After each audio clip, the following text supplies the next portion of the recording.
MyT.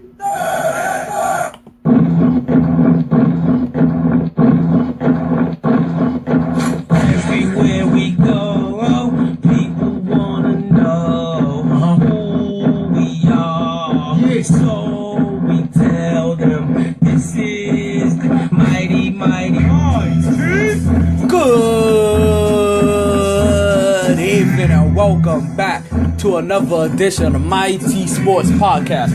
I am your host, Talent T. Taylor, and the T is particulars. Just a little bit today. It's a beautiful day here in South Florida. We have one of them rainy evenings today. About 82 degrees, so it's a little bit humid out here. We gonna get into a whole bunch today. We actually have some interesting things happening in baseball. A couple of upsets in basketball. A couple of fantasy fights that we may want to see. And you know what I say? Regardless of the time and regardless of the weather, it's always a good time to talk some sports. So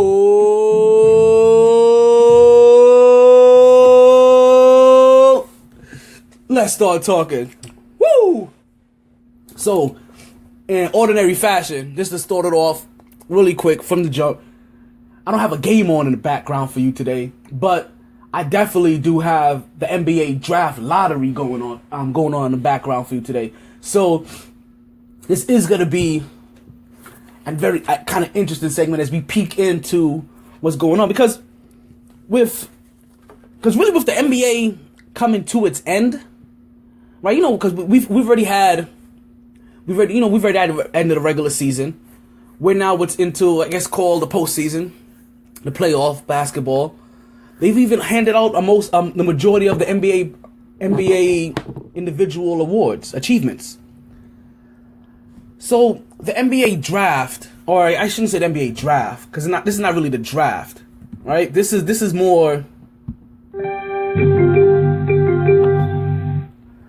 the draft lottery, if it's to be specific, where basically it's like any other lottery. If you're unaware of the style of technique or how it's ran, you take a bunch of pinballs, you throw them into a machine. The machine tumbles and it spits them out. Now, based off of how good or how bad your team has done, let's put it that way, is more balls you have in the system. So the worst team in the league, the ones that we've been following all year, you know, the Brooklyns, the Phoenixes, the Lakers, you know, these guys are all gonna have the most balls in the 76ers, you know, all gonna have the most balls in that bin. And then later on, you know, in there as well is gonna be the Knicks, but not to that extent. But they're gonna have some balls in this lottery as well. But actually, I'm lying. I'm completely lying about that. The Knicks would, under normal circumstances, have lottery balls in here, but the Knicks, due to past dealings that were well before Phil Jackson's time and whatever new regime outside of obviously the owner, Dinglebat James Dolan, the Knicks don't have a first round draft pick this year. If I'm not mistaken, this may be a result of the Bargnani trade. Yes, that useless criminal of a bastard. 7-foot useless pile of Spanish garbage. That's what he is. He you know what? I'm glad I said that. He's basura. That's exactly what he's basura. He's basura. Oh my God.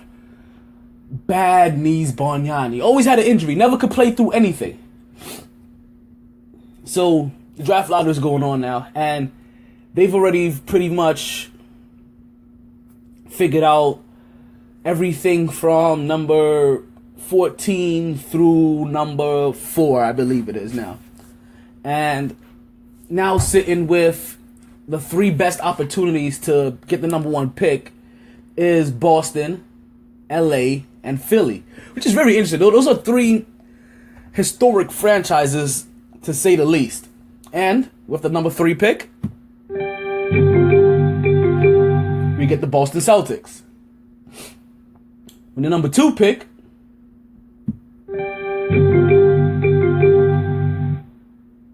we get the LA Lakers. And this is actually important for the LA Lakers. Before we go and talk about who got the number 1 pick. Because, if I'm not mistaken, if LA fell outside the top 3, then they lost their pick, if I'm not mistaken. So this is how it goes down. Chicago gets the number 14 pick. Phoenix gets the number 13 pick. Jazz get the number 12 pick. Orlando gets number 11. Milwaukee gets number 10. Toronto gets number 9. Sacramento gets the 8th pick. The Nuggets get the 7th. New Orleans gets the 6th. Timberwolves get the number 5 pick. The Phoenix Suns get the number 4 pick. So they're going to have 2 out of the top lottery picks. As we said already, Boston has the number 3 pick. LA has the number 2 pick. And once again, the rebuilding Philadelphia 76ers managed to get a number 1 pick. And let's just hope that they finally pick a guy that's healthy this year. Because these last couple of years, they've picked they granted, I'm not gonna say it hasn't worked out yet, because we'll select second in the 2016 draft. Okay, they're talking about the Lakers. As I'm just reading the tickler as it passes by. But they picked 2 guys back to back that weren't good. They were very good picks, but back to back years that they weren't gonna play. So this was them rebuilding to say, okay, both of these guys are gonna come back in year 2 and 3, and we're still probably gonna suck anyway. So we're gonna do this anyway, and now just keep getting stopped, because they have guys that are projected to be better in 4 years while they're still adding young talent, and that must be the number 1 thing all around, right? Because like I said, it's Embiid, it's the guy they picked up last year with the attitude problem. It's the foreign guy that they also have from somewhere else. So I guess it's all really gonna depend at this point in time. Is who Philly goes with. They can go with, well, I'm saying now the 2 guys they're comparing already, Ben Simmons and Brandon Ingram. And Brandon Ingram played for Duke. Duke, if I'm not mistaken, made it into the tournament. So he has tournament play experience underneath his belt. I said this before. I'll say it again. The biggest upset of this NCAA tournament was the fact that we couldn't see LSU and Ben Simmons playing the tournament because they didn't even make it. And when they didn't even make that tournament, they took themselves out of the NIT tournament. So we didn't get to see them in any kind of second level play, conference, playoff, elimination, pressure kind of play. No. We didn't see none of that. What we did see is him fail to get there. And if that's going to be his MO, then you know what? He may fit in with Philly. Ben Simmons should be the number 1 pick to go to Philly because you know what? They don't want to win anyway. And he ain't proved that he can win. They just really like his dynamics. 6'8", 6'9", point guard. So, as I said, like the rest of the awards have so far probably come out for the NBA. Right? And we all know who, and we're going to start with, I guess, the one that's the most dear to me. Because it's the one that I didn't think that my player could not win. Alright, I didn't think there was a realistic chance that he was gonna win. Cause the team kind of struggled. His play was a little sporadic at times. And then the coaching changes just didn't work out in his favor. We know as he was used and then not used and used and not used. But I still wanted to keep an eye on it because I still wanted to see where he fell. And if you don't know what I'm talking about by now, I am referring to the Rookie of the Year award for this year. And I wanted to see if my dude, Kristaps Porzingis, KP as I like to call him, or PK, player kill. If my dude PK is going to be able to, what I was looking for more than anything, I guess, is to see if he was going to fall into the top 3, because ultimately it probably should have been, for the most part, the talks were going to be him, the guy from Philly that his name is Okafor. There we go. they were going to overlook Devin Booker out of Phoenix, which I'm not even sure where he fell in the voting, and obviously the clear-cut winner, Karl Anthony Towns. Now, the complete voting results, because as I said, what I thought should probably be the prediction, that quite wasn't the actual prediction. And I'm looking at this, and Karl Anthony Towns won first place by a landslide. Actually, I think his vote for first place as Rookie of the Year was damn near unanimous. And then Kristaps Porzingis got the majority of the number 2 picks. Let me see. We have a couple of picks for Devin Booker in there, so they didn't completely look him over. Nikola Jokic out of Denver, he had a couple of second place picks, not a lot. Jahlil Okafor is the guy I was thinking about. He got a couple of second round picks. And guess what? And Jahlil Okafor didn't finish number 3 in the overall voting. Actually, that went to Denver Nuggets, Nikola Jokic, which isn't bad because there was a lot of people in there for it. Like, there was a lot of votes for Jahlil Okafor, I'm seeing, or a decent amount of votes for Jahlil Okafor. There were a lot of votes for Devin Booker in there. You see some votes in there for Miles Turner, a couple in there for Emmanuel Mudiay. You see some in there for the guy from Winslow, from Miami. There's a few in there, Justice Winslow. You see a few in there for him. So definitely that third place was a little bit more up for grabs than obviously what first and second place was. But yeah, first came away with first place, Karl Anthony Towns, hands down. It was unanimous and looked like Porzingis won second place with about 90% of the votes.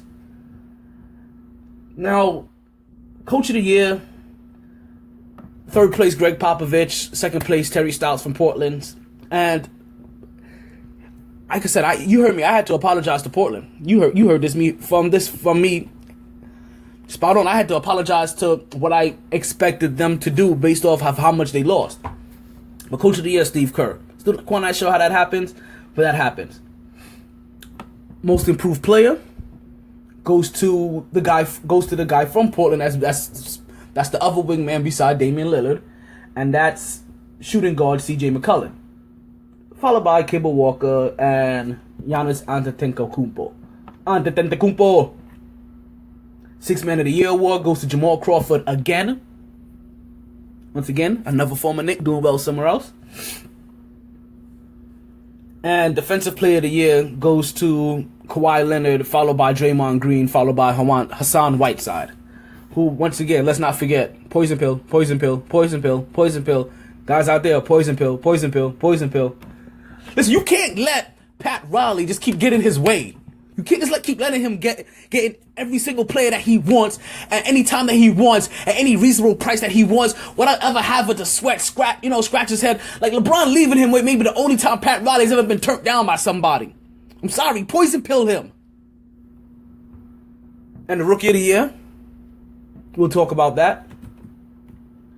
I'm sorry, not Rookie of the Year, but the most valuable player. We're not even gonna talk about it after the commercial break. We actually talk about what people said after the commercial break. That went to Stephen Curry. I bet you can't guess who got the second amount of votes for most valuable player of the year. We'll talk about that when we come back from this break. Stuck trying to figure out what to do on a Friday again? Well, stop worrying and stop thinking, and head down to Capone's nightclub in downtown Fort Lauderdale, where you'll find DJ Scepter mixing in the lounge room, so you can start dancing and drinking with DJ Scepter every Friday from 10 p.m. to 4 a.m. Ladies, bring your sexy. Fellas, bring your swag. It's going down at Capone's. But wait, there's more. Trying to figure out what to do on a Wednesday? Find DJ Scepter at O'Malley's 10 p.m. to 2 a.m. What about on a Thursday? Bring the family to dine while DJ Scepter helps pass the time at Tijuana Taxis in Coral Springs from 9 p.m. to 12 a.m. DJ Scepter playing everywhere you want to be. Birthdays, weddings, bar mitzvahs, quinceañeras, bachelor and bachelorette parties. DJ Scepter puts a world touch on everything. Serve DJ Scepter. Go to bookings at djscepter.com.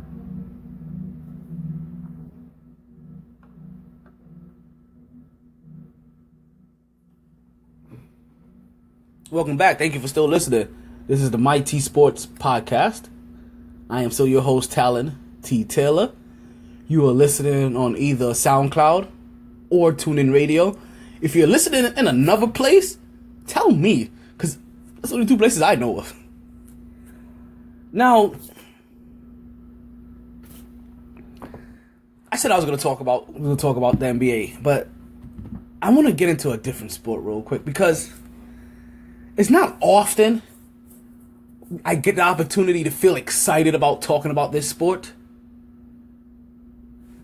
And I'm not quite sure if I'm quite there today. But I have to start getting there because we have a whole summer of this coming up. It's going to be nothing but baseball. So, you have this guy, Bryce Harper, right? He's cussing out refs. He's making bold statements. He's puffing out his chest. He's making an uproar. And unfortunately, I'm still not watching baseball. But I'm getting closer. I am getting closer. I don't know what's going on in baseball right now, but my ears are pinned back. My tail is steady. And I'm ready to pounce on the first sign of any kind of home run streak we get. Or hit streak. You can say, we get anything close to a 25, hit streak or 25 home run, 30, 40 home runs let's go to 30 home runs in the season. Maybe 40. I start paying attention again. I may start paying attention again. There's a couple of guys that are there that's slugging it out. I may start paying attention again. Because there's one thing that baseball has proved. And that everything is bigger in Texas. And that even includes the way that odor hits. Hey, did you see this? Hey, in case you have no clue what I'm talking about. The Texas Rangers, I believe they're called, plays the Toronto Blue Jays. And they have had a beef, per se, since, I guess, the playoffs. Where there was a bat flip that came about, and they didn't like it. Because Batista is the guy that hit the home run, and it's the biggest home run he's ever hit in his whole entire life. So Batista is over there, and he bat flipped because he got excited. So now they're salty. Salty over this.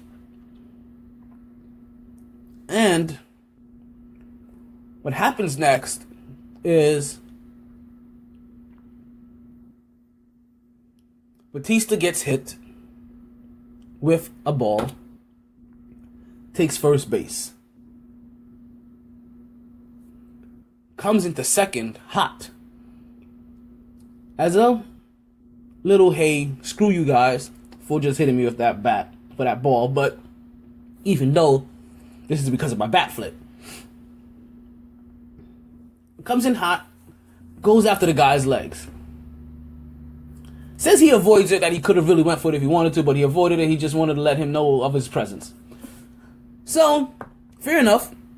He wanted to let Oda know that he was there. Well, when he pops up, he jumps in Oda's face. And he starts pawing at him. I guess that's the easiest thing to say, that he's not fighting him at this point in time. Like, he's not there going to throw blows, but he's pawing at him like, okay, like he's trying to hit him with the E Honda. And Oda is like, oh no, MFer. He hit him with the Take that. he hit him with the 1-2 Toma. And I mean, it was flush.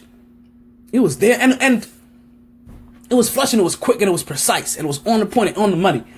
The only thing lacking would be, excuse me, would be if Batista would have been knocked out. But automatically, before Batista can even really recover, right, Oda is coming in for a second one. And Oda does throw a second haymaker at him. But Batista doesn't want, you can see, Batista wants none of this fight. None at all. Because even from that standpoint, he's already retreating. He's backing up.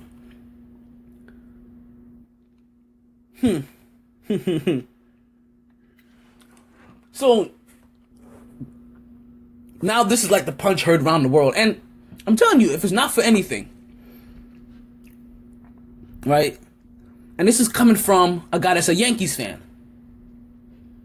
I am right now 50 times more interested in watching Blue Jays and Rangers, Toronto's and Texans, more than I am watching the next time that the Yankees and the Red Sox play each other.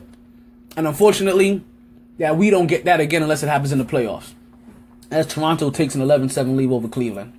8 minutes and 20 seconds left to go in the first quarter as Kyrie Irving slashes to the basket and he gets the layup, and the score is now 11-9 Toronto. This is the first game of the Eastern Conference Finals. So, 2 weeks ago we were talking about fantasy fights. Right? McGregor versus Mayweather.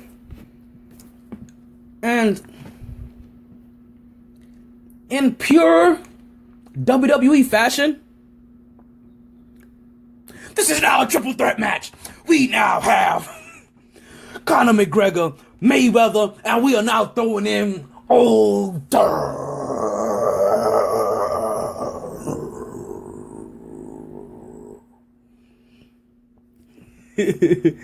But wait, who is this? Coming from the stands? Taking off his mask? It's Ron Artest, folks. He is no longer world peace, but it's Ron Artest, and he's joining these fights from the stands. We now have a fatal four-way. Like, this is what I want to see. This is what I want to see now. I want to see Ron Artest versus Odor versus Mayweather versus versus Conor McGregor in some gimmicky WWE fatal four-way match. Like, and you know, the only you can't write this kind of stuff. I mean, if you're Vince McMahon, obviously you can write this kind of stuff. I mean, you've been writing this kind of stuff, you know, for 30 plus years, you know, for about 30 years. But you can't make this kind of stuff like hashtag make baseball interesting again. Like, I say seriously, all jokes aside, like, this has probably been the most interesting I've been into baseball outside of watching kids play in my local hometown in the you know, for the Power Showcase early in January at Marlins Park in Miami, Florida. If you haven't heard about that, you should definitely go check that out as well. Power Showcase 2016, Marlins Park, Miami, Florida. That was a great event. A lot of great baseball kids out there. So, talking about plays at second, right? Because I don't want to not talk about my Yankees because they did something memorable. There's something good. I was just talking bad about them recently. That they probably stink, and they probably still do stink. Haven't checked their standings. I just saw they've been doing a couple of things. And A Yankees player makes a play at second base, similar to a play that we was just talking about, where the runner's coming in hot, feet up, but instead of jumping out to avoid and throw the ball at him and then get up and try to knock him out, Yankees player jumps up in the air, reaches between his legs, and catches the heel of the runner before he touches the bag in midair and tags him out. Now, that's a lot of action to be going on at second base. Not for nothing. Like in baseball, in dating, that's a lot of action. Just for second base.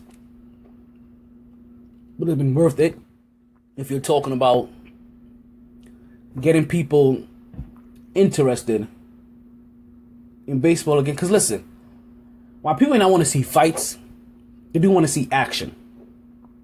And baseball lacks one consistent thing, and that is consistent action. There's too much downtime, there's too much lull time. Like, I played baseball and got bored sitting out the outfield. It's too hot. Sorry, I'm not trying to do that. And this is nothing professional. No, this is just me and fellas. Throwing around some balls, hitting some bats, drinking some beers and some Gatorade.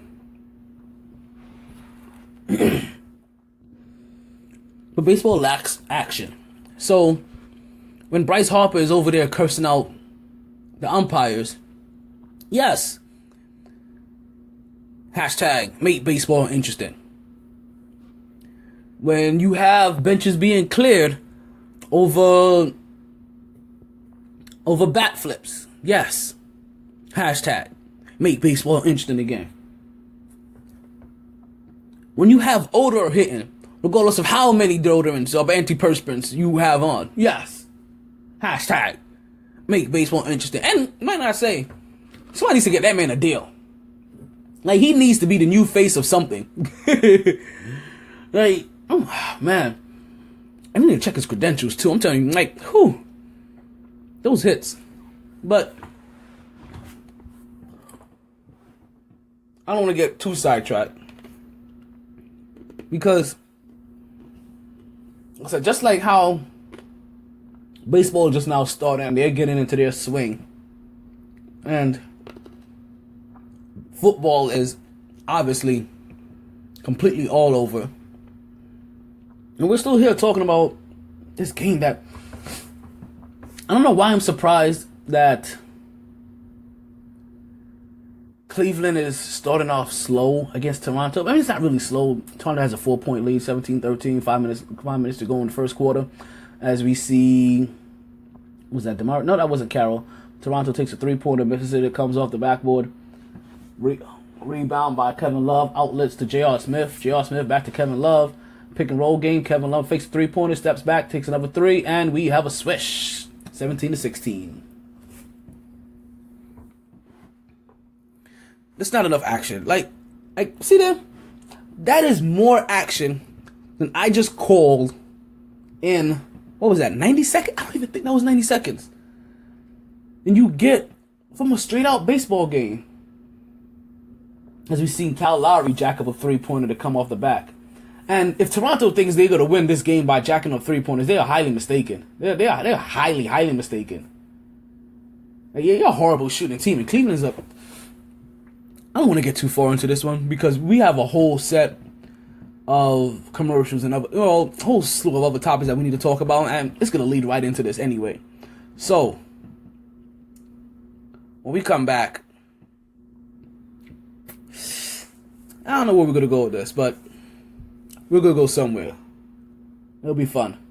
You stay tuned. I'm Talent T. Taylor. You should be listening on SoundCloud or TuneIn Radio. Find millions of textbooks and solutions on the go. Marvel at how seamlessly it fits into your daily student activities. Walking through the quad, shopping for groceries, exercising, doing your laundry, dominating at the county fair, mashing down a black diamond, going for a sunset horseback ride, devouring Danielle Steele's latest page-turner, feeding the bears, hatching flying babies, letting loose with the gang, intergalactic lightsaber battle, saving an adorable puppy from a burning building, or simply in the classroom. Find textbooks, read e-textbooks, and get guided solutions all in one place. Chegg, improving the college experience however you decide to live it. And welcome back. This is still the Mighty Sports Spin. I'm still your host, Alan T. Taylor. What's that T for? It's called Tyrant this time. The T is for Tyrant. Because, as you guys know, I live in South Florida. And there is no bigger place at times for straightforward dumbassery as it is in South Florida. Or Florida, period. Excuse me. As apparently, as you can hear, I'm fighting another cold. It is really horrible. Like, you know, to be in a talking profession as I'm in, and constantly have all these throat issues, I'm gonna have to do something. I'm gonna have to get like a throat surgery or something. I don't know, like corrective tonsil surgery. I don't know what it's called. LASIK. So, so this, like, South Florida just tends at times to just produce dumbass after dumbass after dumbass after dumbass. And we're not talking about like the regular old dumbass. We're talking about historic, monumental, like, douchebaggery dumbassery. So, as much as it's gonna hurt my heart to have to do this one, with no further ado,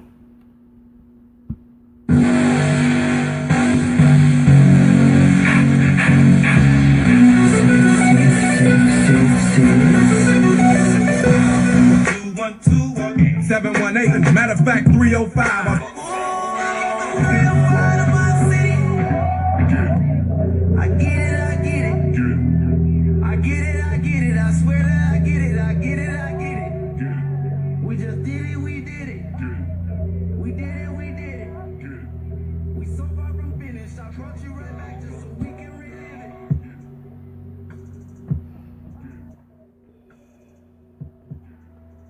So, for the local part of my segment, I'm going to start a place where, unfortunately, we're going to have to kind of go slightly away from sports to talk about this one. And I really don't mind at all. Like, I really don't care at all.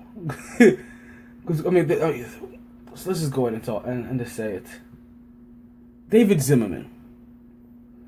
If you haven't heard about this scumbag of a human being before, was it David Zimmerman? No, George Zimmerman. Sorry. How was David Zimmerman? Who was I about to condemn? George Zimmerman. George Zimmerman, a couple years ago, over a year ago,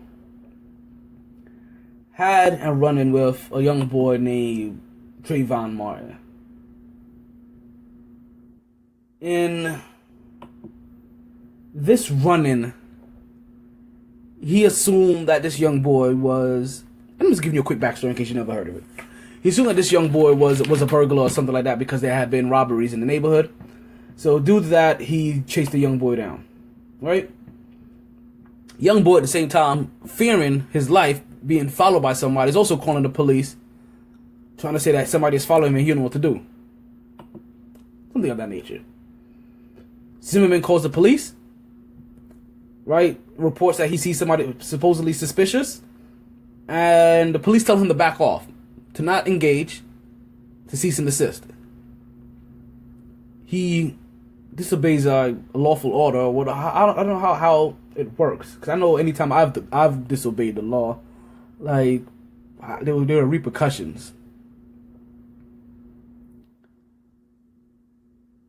Tussles with the young boy.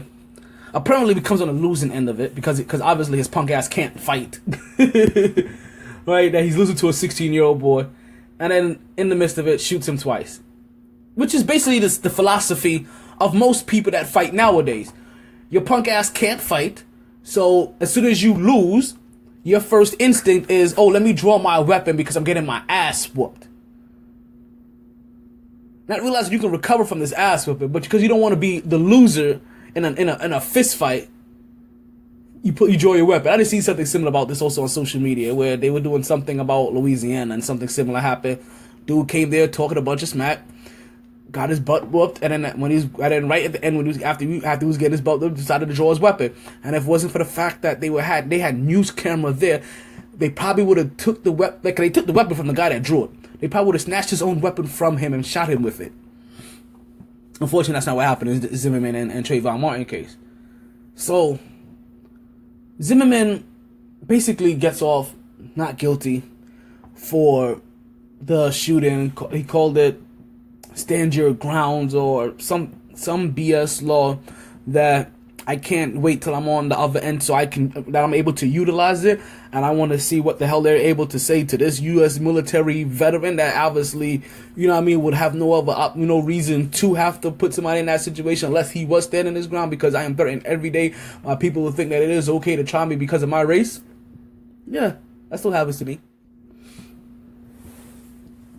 Part of the reasons why I don't go to All-Stars on sample.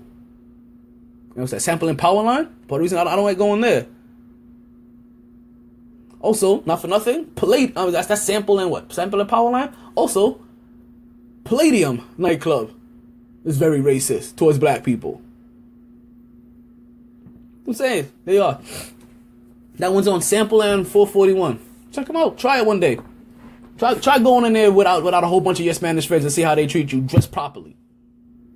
Try it. They ask you ridiculous questions like, do you have any gold teeth? Like, bitch, I'm a grown-ass man. What the fuck I look like having gold teeth? What? So, now that we have that out the way. Well, I should say that's out the way, because it's not quite out the way yet. So now what happens is, just very recently, George Zimmerman, and let's not to mention, let's just backtrack a little bit more. George Zimmerman, since then, has gone off not guilty, has not shown any kind of remorse for what he has done. Everything he says sounds like a cocky little bastard. Unfortunately, whatever situation is going on in his personal life, that his own wife, or girlfriend, whoever she is to him, is scared of him enough that she won't even press charges to him for the domestic abuse that he keeps doing, that he has done to her. So apparently, she's also probably scared, or scared in some way, shape, or form. Maybe not just for her life, but maybe for her livelihood, because from what I'm not mistaken, somebody in their family is wealthy, or they come from a decently classed family, monetarily okay family. So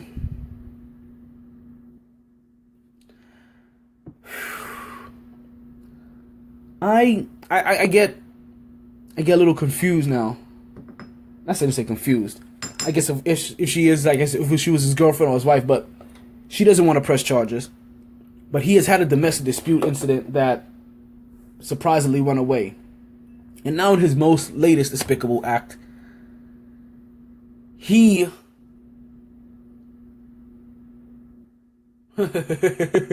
just realized something. I'm gonna finish this thought though. This thought process off though.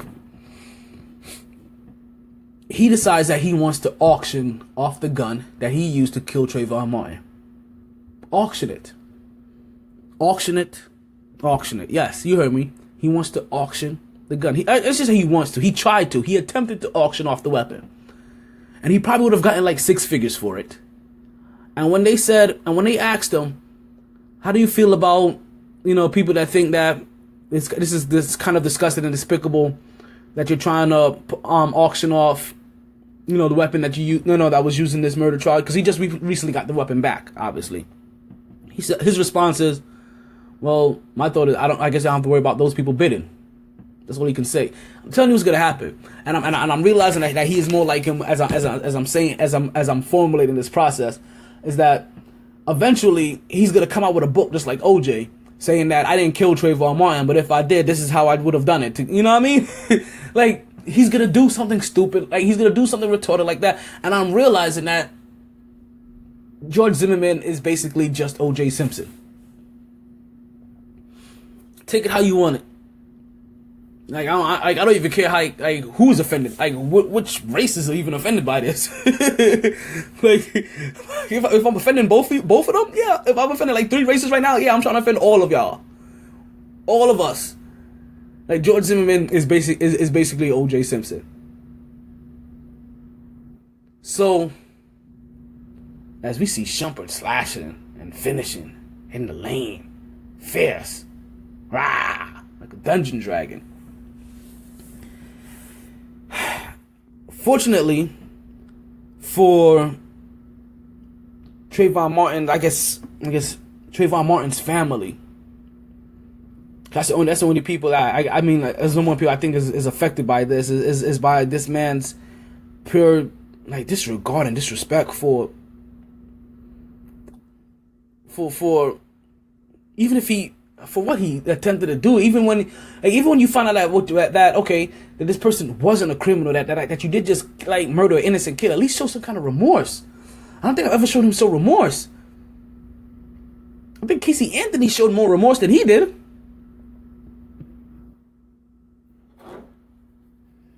And now we switch over to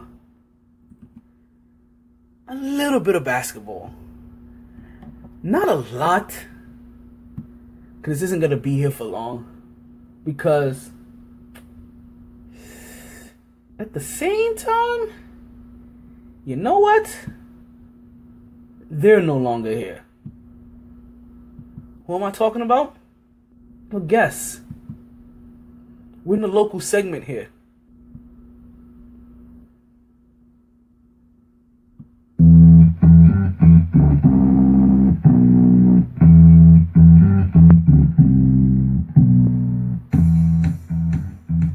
So,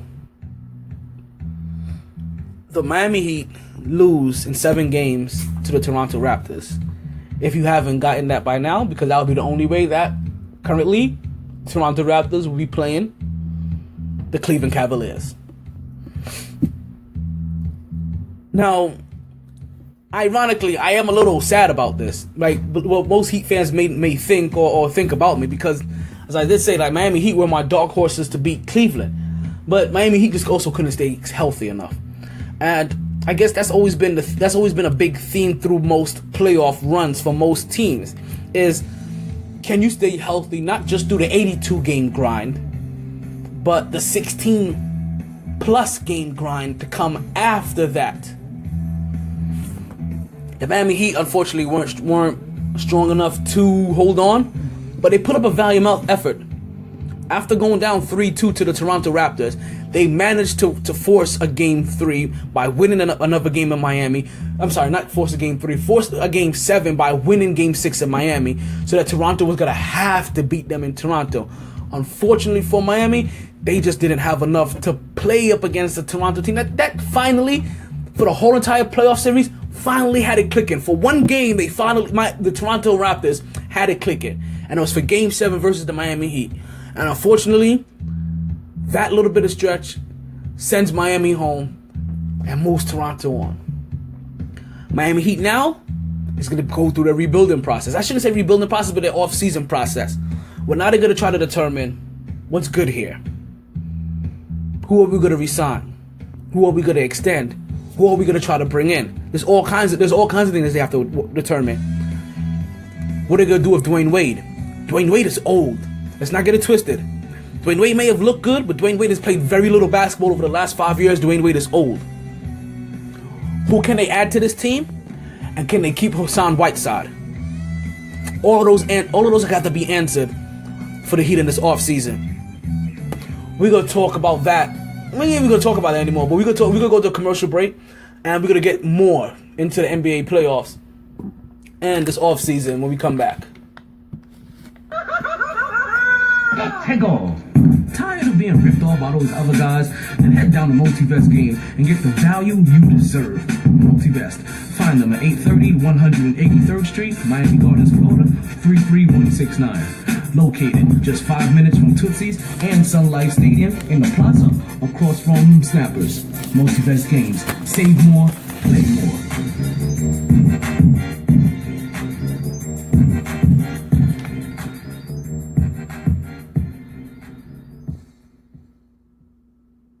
We're back to the MyT Sports Minute, MyT Sports Podcast. I don't even know if you guys have realized that I don't even call it the MyT Sports Minute anymore. But you're back to the MyT Sports Podcast. I'm still your host, Talent T. Taylor. That T? That's T's for Tony, with an I. That's actually the truth. That's the truth. As Cleveland is now up by 5, 33-28. The second quarter is just barely started, so this is probably the first possession as we have 11 minutes and 16 seconds left in the second. J.R. Smith just hit the jumper, and Cleveland goes up 36-28, and that early lead that Toronto had is already diminished. And it's, like I said, this is going to be interesting to see because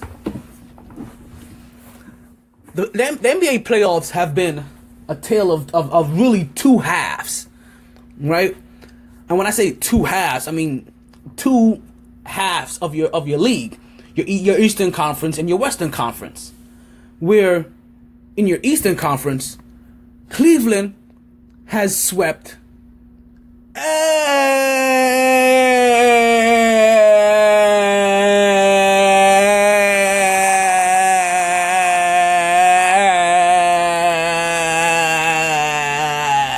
everybody that they played. And unfortunately, unless they just come out a little sluggish, like Golden State did,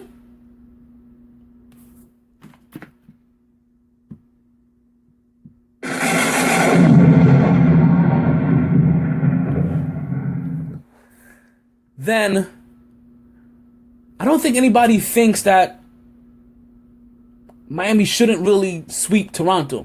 And the only reason that people even giving Toronto, I think, 5 games is because it's the Eastern Conference Championship. Cleveland hasn't been challenged, and they've been off for so long that they're expecting, if not a rust game, but an game where they just don't bring their all. And you expect that with their I apologize. That was the result of watching an Angry Bird movie, whatever. What do they call it? Trailer. On the television. The TV. The tele. The tube. We're talking about the tube and the tele. I was so upset today with somebody driving. I started cursing like I was from England. I was like, bloody hell. I don't even know if I even used the bloody hell in a regular sentence. So that's a shout out to you, Dan. You know, my disco homeboy. I don't know why I even call you Disco Dan. It's because I like Disco Stu from The Simpsons. That's really what it is. And he's always having parties. So I call him Disco Dan. And he has no clue why I call him Disco Dan because he's British. So like he doesn't get the Disco Stu, Disco Dan reference. Which is kind of a hard reference to kind of just pick up on randomly. But I feel like, you know, he should get it. But back to these playoffs before we get too sidetracked, because we only have about 10 minutes of show left. I don't think anybody is giving Toronto an inkling of a chance, and they're what going to assume is that if somebody has their foot against their throat or Toronto backed into a corner, that Toronto can throw at least one good haymaker, one or two good haymakers to help buy themselves some more time before the kill. That's what it really is. It's not a haymaker or two to try to come out with a victory or try to win. No, it's a couple of haymakers to see if they can just delay the inevitable. As we see Cleveland with great ball movement. I mean, awesome ball movement. We just saw that ball move 6 different times for a wide open 3-point shot by Dellavedova, whatever his freaking name is. The guy that became famous last year. So now, let's actually get to the matter at hand. Like I said, Cleveland is sweeping everybody in the East. Not expected to be challenged until they get to the West. But now, the West is all shook up. And they're shook up for one reason. Because Thunder keeps striking everywhere. Now we've known, and just like how we talked last year, I mean not last, but last week, as we was talking about OKC shocking victories over San Antonio, and I reeled you in as now Cleveland is up 39-28 over Toronto. They're up by 11 points with 10 minutes to go. So in about a minute and a half, they've already extended that lead out to double digits. As it looks like Quentin Ross just drew a foul on LeBron James. I don't know why Kyle Lowry always look like he's about to cry. No, LeBron James just drew a foul on Quentin Ross. Sorry, it's the other way around. And now we get another call on the film. We get a turnover, and Toronto's about to get the ball back.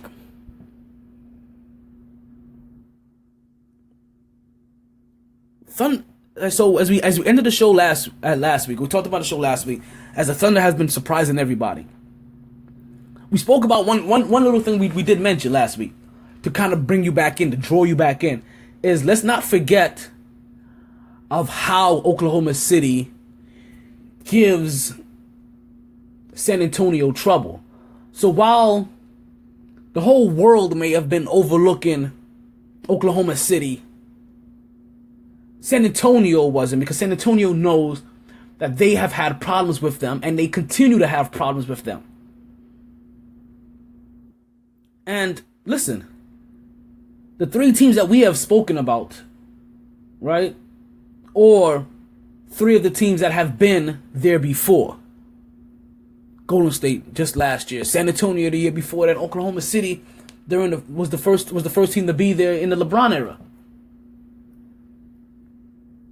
Then what happens? Next year is Dallas. And a couple years after that is injuries. You know what I mean? Like when we saw them taking out the Kobe, like when we saw them taking out the Lakers, we knew that they were coming. When we saw them giving San Antonio issues, we knew they were coming. Even now, you see them coming, and I'm not gonna try to get overexcited and overplay it because it is game 1 and this is a 7-game series. But there's something to be said on both ends. Oklahoma City puts themselves in a very good position by taking game 1 from Golden State. Because now what happens here is that Oklahoma looks at it like, we've been here before, and this is what we've had to do to keep progressing. And Golden State, not for nothing, is also looking at it the same exact way. We've been down before. Remember when everybody said that a jump shooting team can't beat this grindhouse team, and they went down 2-1, and then the next they went down 2 games to 1. Next thing you know, it was, and then they move on and they play San Antonio. And and it was a shocker there, but you know what happened? Like things started rolling. Next thing you know, it was flavor. And I just saw a Dolph Ziggler sign in the stands as a distraction for free throws for Toronto in Cleveland. Dolph Ziggler, yes, he made it there. And then again, when they went into the finals, playing for the chip against Cleveland, the king at that, and they were down 2-1. Flavor! But not just Stephen Curry, mainly Draymond Green, and I keep telling y'all this, that while Draymond Green may not be the flashiest, the pansiest, and he is definitely like the brashest of talkers, he has also been the guy that we have seen change his game the most on the fly from game to game. It started last year when he played in Memphis and he couldn't score against Zach Randolph and Marc Gasol. And then every single time, there's been a way, a team has found a way to stop them. Him, his team, his coaching staff has found a way to make the necessary adjustments within themselves, within the organization, within their coaching style to come out on top. So this even adds more to this intrigue to see now whose will wins at this point in time. Does Oklahoma City continue this streak and run through and keep upsetting team after team after team after team? Are we going to keep seeing this?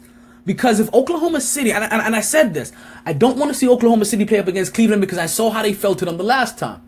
But Oklahoma City is playing with an upset mentality or in a way that begs to say that why can't they upset Cleveland? As we see a picture of Dan Gilbert sitting courtside and LeBron James rolling his eyes. I would too. Because remember, Cleveland is also on another little historic run where they're sweeping team after sweeping team after sweeping team. And if they sweep Toronto, like I said, the last time they played, they played Oklahoma City. Wasn't it only a 5-game series? Who's to say that they can't sweep this team? And then think about it. If Oklahoma City is able to play Golden State and Cleveland is trying to play like Golden State, and they've beat the team that, listen, you're either going to be a combination of either Golden State or San Antonio, and we just took both of them those teams out. Because that's what Miami. That's what. As we see LeBron James yelling and belling after doing something, and the whole entire bench is going crazy, and so is the crowd, and so is Shumpert, and there is chest bumps and testosterone going on everywhere. So as we see, they do a quick recap of the play. LeBron James gets the ball back, he comes baseline, and he finishes at the rim. Okay.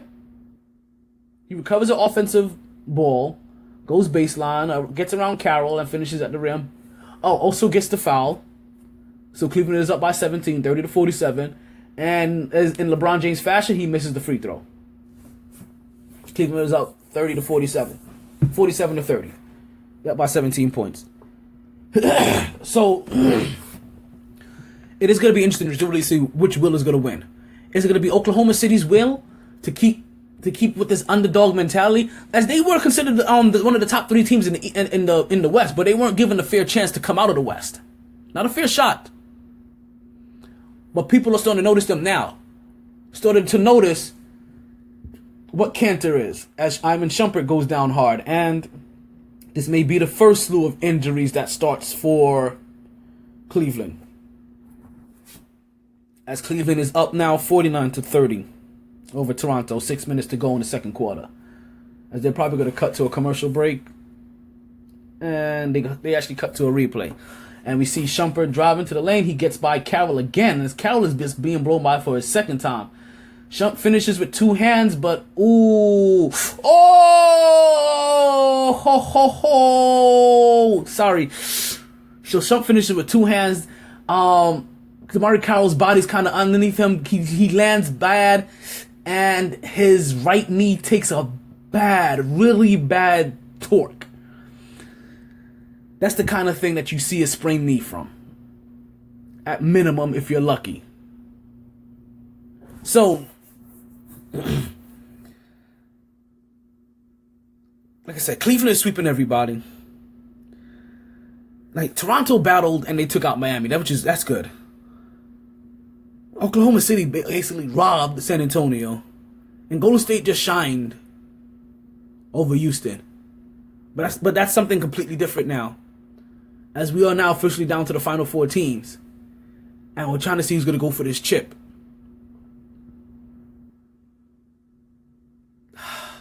My prediction?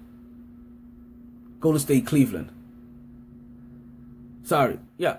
Will Oklahoma City, Cleveland surprise me? No. I'm just going to take back one thing I said, though. I mean, I even take that back. If Cleveland plays Oklahoma City, unfortunately, LeBron James gets his third ring. And Cleveland fans, you can rejoice. You would have won your first championship.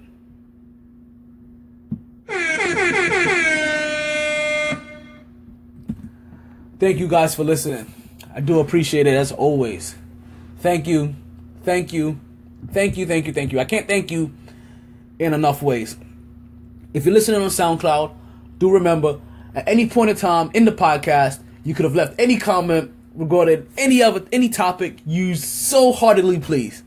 Leave me anything. I don't mind. I don't know if I should mind, but I don't mind. I can take it all. Like I said, I am a soldier, so it isn't much that really offends me out there. So, you know what I say? Thank you. Stay tuned. Stay blessed. And don't stress. Sorry, boys. All the stitches in the world can't sew me together again. Lay down. Lay down. Don't forget to catch me. Always knew I'd make a stop there. On Facebook. But a lot later than a whole gang of people thought. MyT Sports. Last call for drinks. SoundCloud. Bars closing down. TuneIn Radio. Sun's out. MyT Sports. Where we going for breakfast? Instagram. Don't wanna go far. Nope. Twitter. Rough night. MyT Sports. Tired, baby. Tired. MyT